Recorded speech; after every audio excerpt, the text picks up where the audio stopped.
नमस्कार। सबसे पहले मैं तो डॉक्टर मनीष सिद्धा साहब और सारे डॉक्टर्स, स्टाफ मेंबर्स इस डिपार्टमेंट के और हॉस्पिटल के मैं बड़ा थैंकफुल हूँ कि आपने मुझे याद किया। ज़्यादा देर मैं आपको बोर नहीं करूँगा क्योंकि इतना अच्छा सेलिब्रेशन हमने भी देखा है। कुछ वॉरियर्स ने डांस किया, सेलिब्रेट किया, और after all life is a celebration. कहते तो हैं हम कि जीवन एक उत्सव है, इसको सेलिब्रेट करो, और कोई भी पल ऐसा मत खो जब आपको मौका मिले सेलिब्रेट करने का। हम यहाँ तक कह देते हैं कि आपको अगर कहीं दर्द है, पेन में है, डिसीज कोई लग गई है, तो भी जीवन को सेलिब्रेट करो। उस पेन को, उस दर्द को, और मृत्यु भी हो जाए तो उसको भी सेलिब्रेट करो, क्योंकि जीवन जो है ना वो मिला सिर्फ सेलिब्रेशन के लिए। ईश्वर ने जब आपको इस दुनिया में भेजना था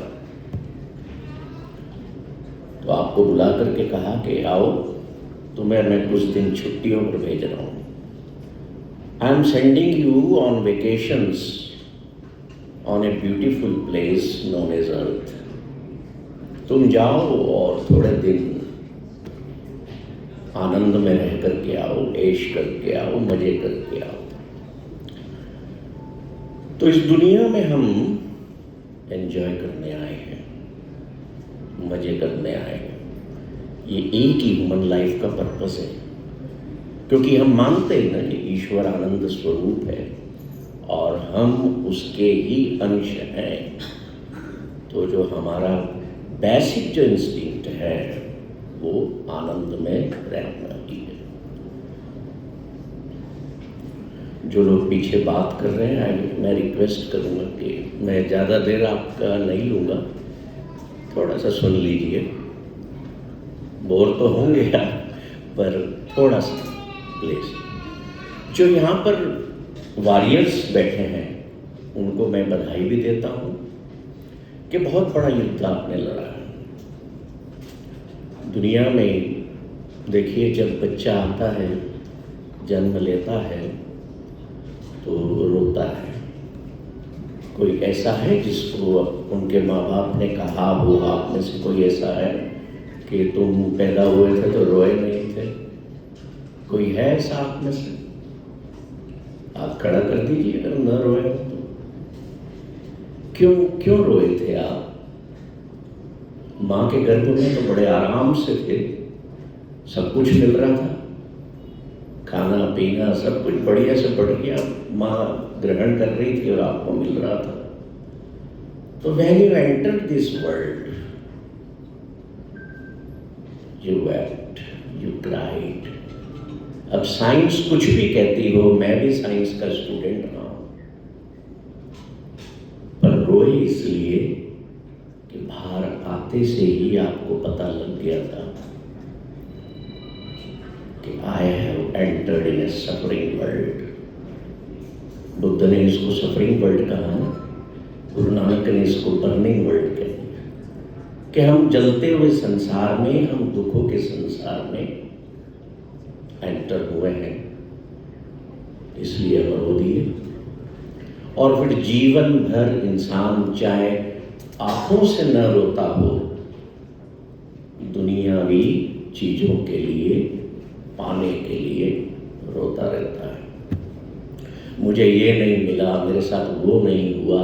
कितने लोग हैं आप में से जो चाहते पाल कर बैठे हैं, आकांक्षाएं हैं, एक्सपेक्टेशंस हैं लाइफ में। बचपन में आप छोटे थे, आपने संघर्ष किया चलने का, गिरे भी होंगे, थोड़े बड़े हुए, स्कूल में आपने संघर्ष किया, कॉलेजेस में आपने संघर्ष किया, अच्छी डिग्री पाने के लिए, अच्छा एक डॉक्टर बनने के लिए, इंजीनियर बनने के लिए, या सीए बनने के लिए, कुछ और बनने के लिए। फिर आपने संघर्ष किया, एक अच्छी जॉब मिल जाए, नौकरी मिल जाए या व्यवसाय मिल जाए ताकि मैं कुछ कमा सकूं। फिर आपने विवाह कर लिया, विवाह के लिए भी आपने संघर्ष किया कि मुझे ऐसा लड़का चाहिए या ऐसी चाहिए लड़की। किया कि नहीं? कितने लोग आप में से मैरिड हैं? हाथ खड़े करिए। सारे मैरिड नहीं है? तो देखो, दुनिया में ना हम लोग, मेरे जैसे जो लोग हैं जो इस फील्ड में हैं हैप्पीनेस के, एक हैप्पीनेस गुरु और बैठे हुए हैं यहाँ पर, जगत सिंह जी। तो हम लोग दुनिया को दो तरह से डिवाइड करते हैं। एक वो लोग जिनको हम कहते हैं हैप्पी पीपल, और दूसरों उनको हम कहते हैं मैरिड पीपल। समझ गए? तो खैर, on lighter note we divide the world in this 2 categories. तो कहने का तात्पर्य ये है कि आप विवाह के लिए भी स्ट्रगल करते हैं, और शादी होने के बाद तो प्रेम 6 महीने साल ही बना रहता है, बाकी फिर आपकी स्ट्रगल लाइफ शुरू हो जाती है। फिर एक दूसरे में हम मीन निकालते हैं, गलतियां निकालते हैं, वो प्रेम गायब हो जाता है। वो प्रेम इसलिए गायब हो जाता है कि हम we don't know what the pure love is, we have not experienced और फेल्ट इट। शब्दों से दुनिया चलती है, तो आप शब्दों में कह देते हैं I love you, but you don't know the real meaning of love. Even मेरे सेंटर पर ऐसे भी लोग आते हैं, 70 साल के लोग, 75 साल के लोग, वो कहते हैं सर ये बताइए जीवन क्या है। मैं पूछता हूँ कितनी उम्र हो गई आपकी? 70 साल। 70 साल हो गए, आधे पैर कब्र में है, और आप पूछ रहे हो कि जीवन क्या है, अभी तक कर क्या रहे थे? सो वी डोंट नो कि जो लाइफ हमें मिली है ये है क्या। बस कैसे भी करके we go on living. We don't know life, but we go on living. चाहे हम सफरिंग में हो, सैडनेस में हो, हैप्पीनेस में हो, जिए चले जा रहे हैं, तोड़े चले जा रहे हैं, भागे चले जा रहे हैं, पता नहीं है कहाँ जाना है। विवाह में आप संघर्ष करते हैं, उसके बाद आपके बच्चे होते हैं, आपका अपना परिवार बनता है, फिर आप संघर्ष करते हैं। मान लीजिए कि अगर आपके बच्चे अच्छा पढ़ लिख जाएं, उसके लिए आप संघर्ष करते हैं। फिर आपकी उम्र ढलने लगती है, बुढ़ापा आने लगता है। तो गुरु नानक ने तो कह दिया कि बुढ़ापा स्वयं में ही एक रोग है। आप अपने बुढ़ापे से अब संघर्ष करते हैं। जब संघर्ष बढ़ जाता है ना, तकलीफें शारीरिक मानसिक बढ़ जाती है, ईश्वर से आप कहते हैं बहुत जी लिया मैं, अब मुझे जीने की भी इच्छा नहीं है। So the whole life you go on struggling and struggling. That is the reason Buddha left his palace. Buddha ने अपना पैलेस छोड़ा था ना, नानक ने अपना बहुत बड़ा बिजनेस था वो छोड़ा, महावीरा ने छोड़ा।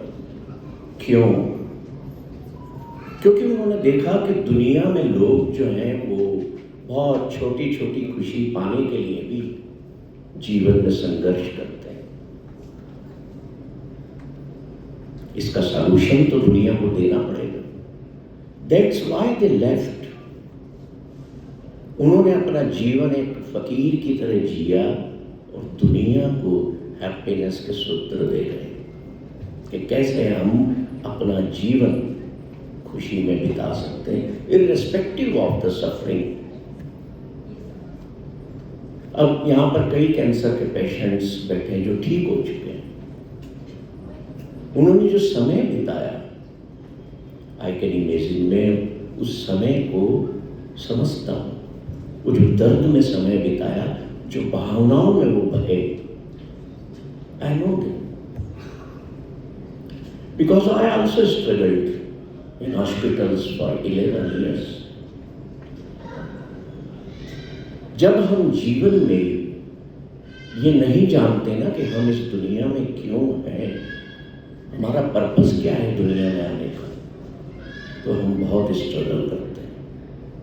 जब हम नहीं जानते कि जीवन है क्या या मृत्यु क्या है, तो हम बहुत स्ट्रगल करते हैं।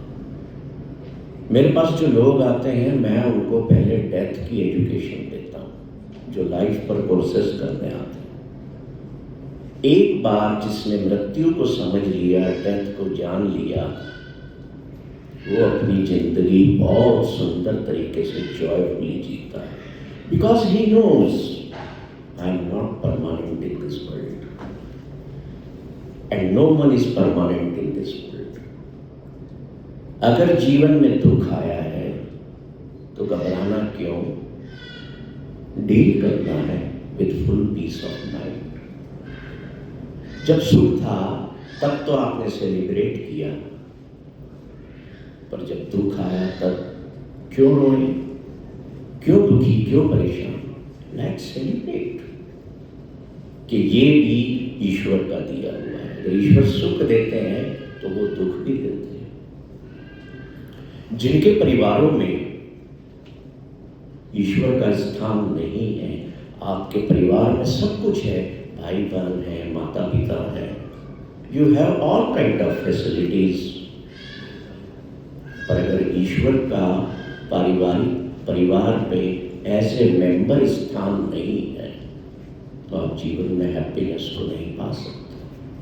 Because you need someone to whom you can surrender, to whom you can ask for your pains, for your suffering. मैंने देखा है इन 18 साल की जर्नी में मेरी कि कई ऐसे लोग हैं जो ईश्वर को नहीं मानते, पर जब जीवन में दुख आते हैं ना, तब उसकी जरूरत जरूर पड़ती है। We can't only rely on any human being or our friends or family members. Even doctors also tell you कि हम अपने जीवन में अपने ट्रीटमेंट में जो कर सकते थे वो कर रहे हैं। आप ईश्वर से प्रार्थना करें। कहते हैं अल्टीमेटली बात कहाँ पर जाती है? वो बात ईश्वर पर इसलिए जाती है क्योंकि we are part of that one source, जहां से हम आए हैं। उस सोर्स को हम अपनी जड़ों को भूल जाएंगे तो कैसे आप सरवाइव कर पाएंगे? जैसे एक पेड़ है, अगर वो अपनी जड़ों से अपने आप को अलग कर ले तो क्या रह पाएगा जिंदा? हम जीवन में दुख इसलिए ज्यादा महसूस करते हैं क्योंकि हम अपने रूट से अलग हो गए होते हैं। संघर्ष अगर दुनिया में है, जीवन में है, तो फिर ये भी देखिए कि if there is struggle in life, if there is pain in life, if there is suffering in life, तो जीवन सुंदर भी तो है कि नहीं? जीवन सुंदर तो क्यों हम जब किसी परेशानी में आते हैं, किसी बीमारी में आते हैं, तो क्यों हम अपने आप को उसी पर फोकस्ड हो जाते हैं? सारी चीजें छोड़ दी जाती हैं। आप न अपने बिजनेस पर फोकस्ड होते हैं, न परिवार पर, न कुछ। You are totally focused on your disease, and this is the wrong thing we do. Disease, struggling, pains, suffering are a little part of our life. Pain is inevitable part of our life, but suffering is not. दर्द, बीमारी जीवन का शरीर मिला है तो एक आवश्यक हिस्सा है, पर दुख हम क्रिएट करते हैं उस पर फोकस्ड होकर के। जब भी हम पर कष्ट आए तो हम लोगों से कहते हैं कि आप देखिए, ये एक जीवन का छोटा सा पार्ट है ना। अगर पैर में दर्द हुआ है घुटने में, तो सारा शरीर बाकी पड़ा है ना सुख देने के लिए।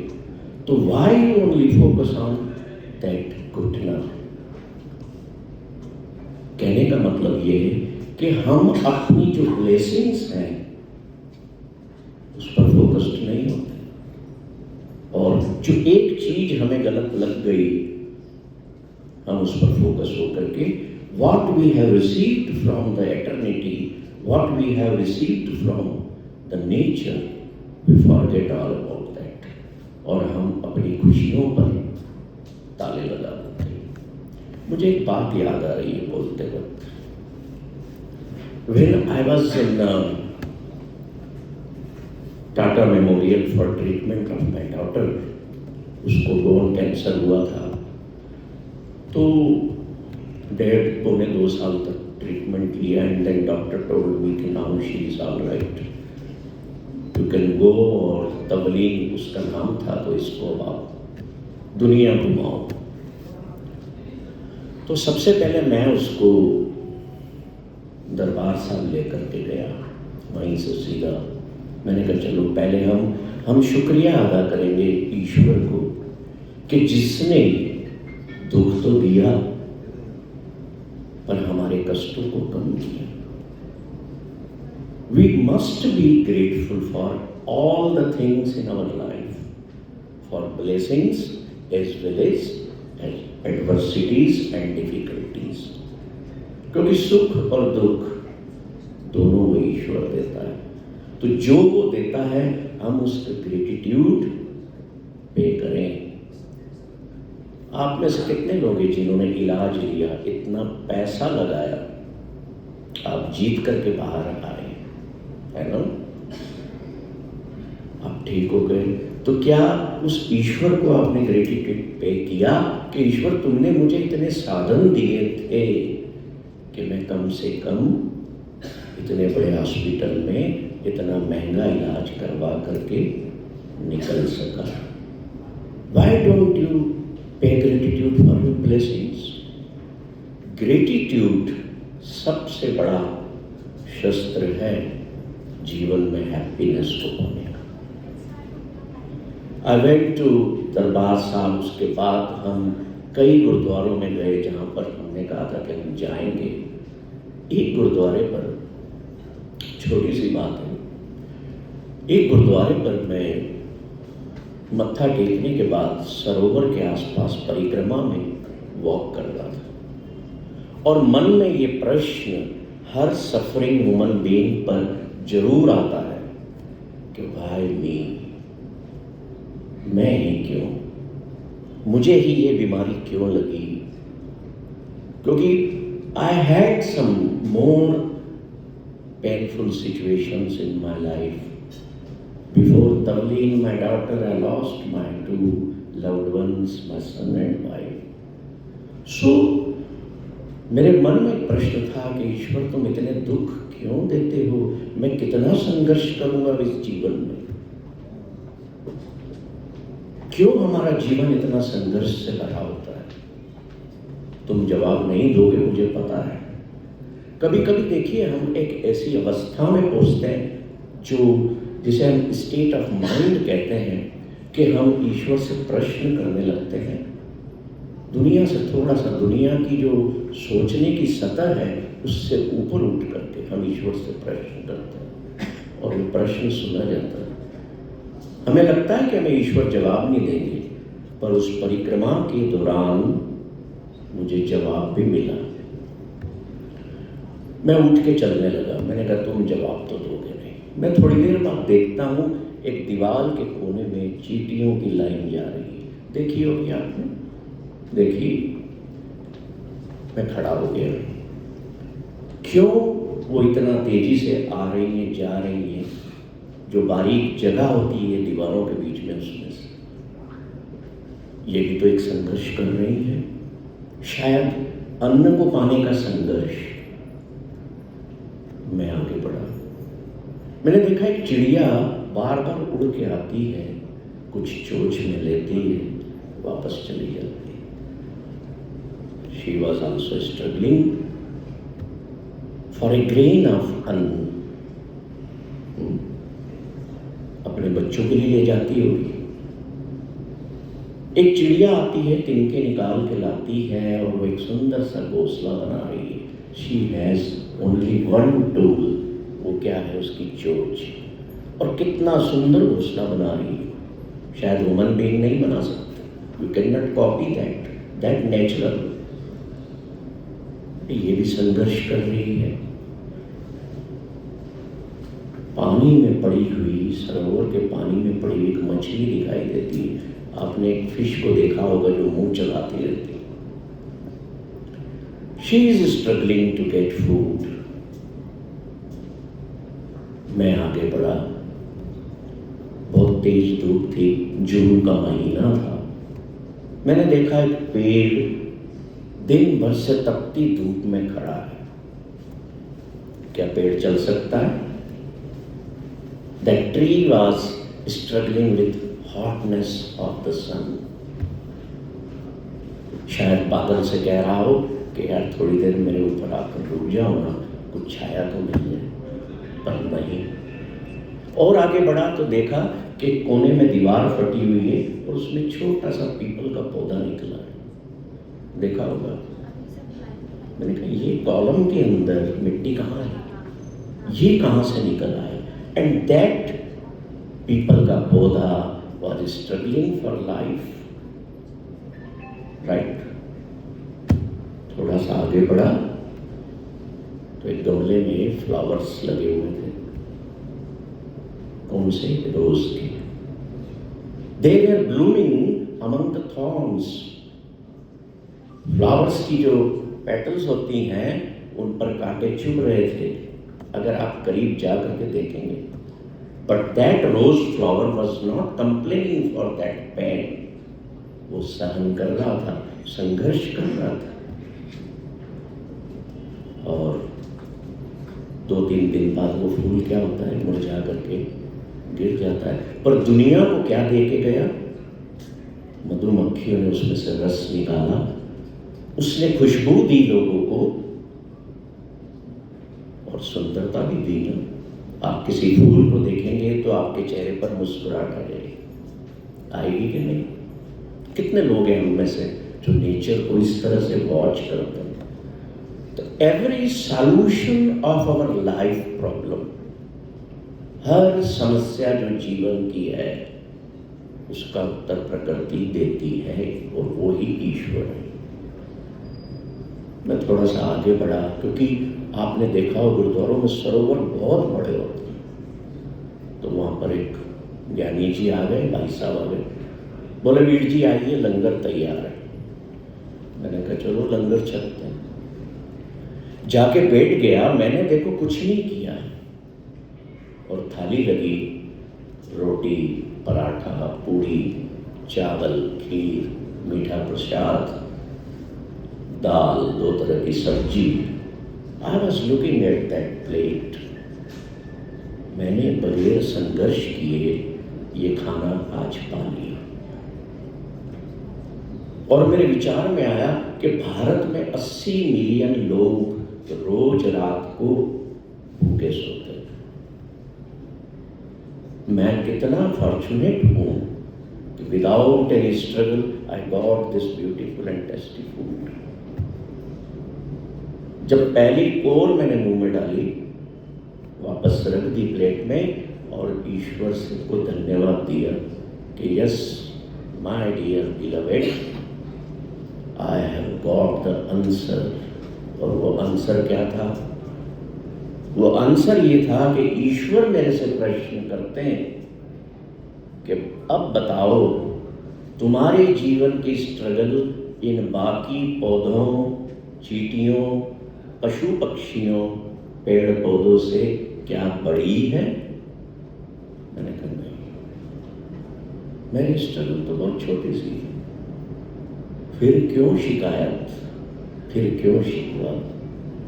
शिकायत और शिकवे हमारी जीवन की हैप्पीनेस को खा जाती है। So don't be in a mode of complaining always. Always क्या, हम तो कहते हैं 0 कंप्लेंट लेवल पर आप अपने जीवन को जिए, तब देखिए कितना मजा है।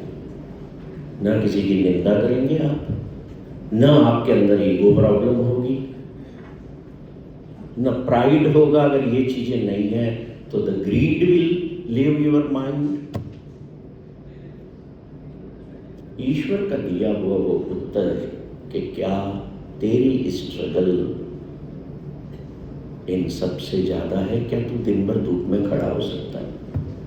मेरे पास पैसे हैं, ला भैया छाता ले आ, मेरे को अगर धूप में खड़ा होना है, या मैं पेड़ के नीचे खड़ा हो जाऊँ, या मैं कार में बैठ के एसी चलाऊँ, तो कहाँ है स्ट्रगल हमारे साथ? But the irony is that कि we human beings in the world are only creating suffering for our own selves and for others, other creatures. आप बताइए, आप इतने सारे क्रिएचर्स को देखते हैं, कौन सा कष्ट वो दुनिया में पैदा कर रहे हैं? क्या एक छोटा सा प्यारा सा खरगोश किसी को दुख दे रहा है? क्या एक तितली जिसका अपना निर्माण बहुत बड़ी सफरिंग से होता है, वो आपको कोई दुख देती? उसके कलर्स और डिजाइन देख करके आप स्माइल करने लगते हैं। कोई भी दुनिया का जीव इस संसार में कष्ट पैदा नहीं कर रहा, कष्ट पैदा कर रहे सिर्फ हम ह्यूमन बीइंग्स, अपने लिए और दूसरों के लिए। और फिर सफरिंग आती है, स्ट्रगल आता है, तो we start blaming others and God.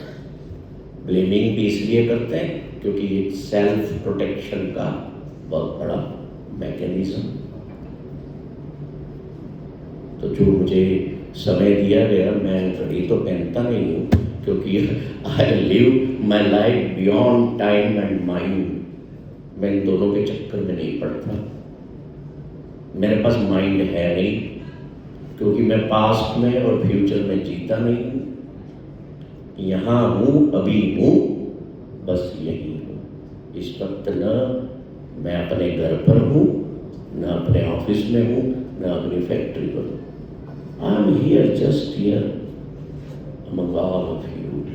और इस वक्त मैं एक पति भी नहीं हूँ, पिता भी नहीं हूँ,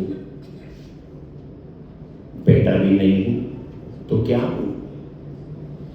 Just a speaker, just a happiness teacher. This is the living in present moment. मेरी सोच नहीं जाएगी कि मेरे घर पे क्या हो रहा है, मेरे फैक्ट्री पर क्या हो रहा है। No, because I am here. When we live life in present moment,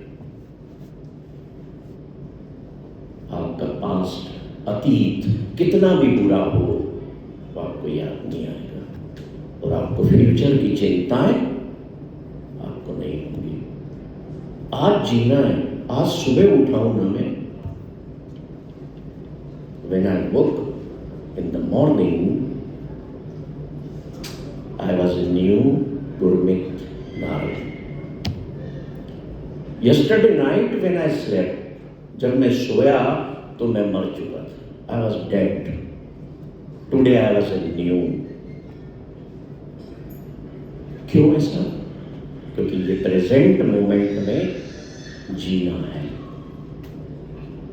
That's why people labeled me as man of happiness, as man of the moment.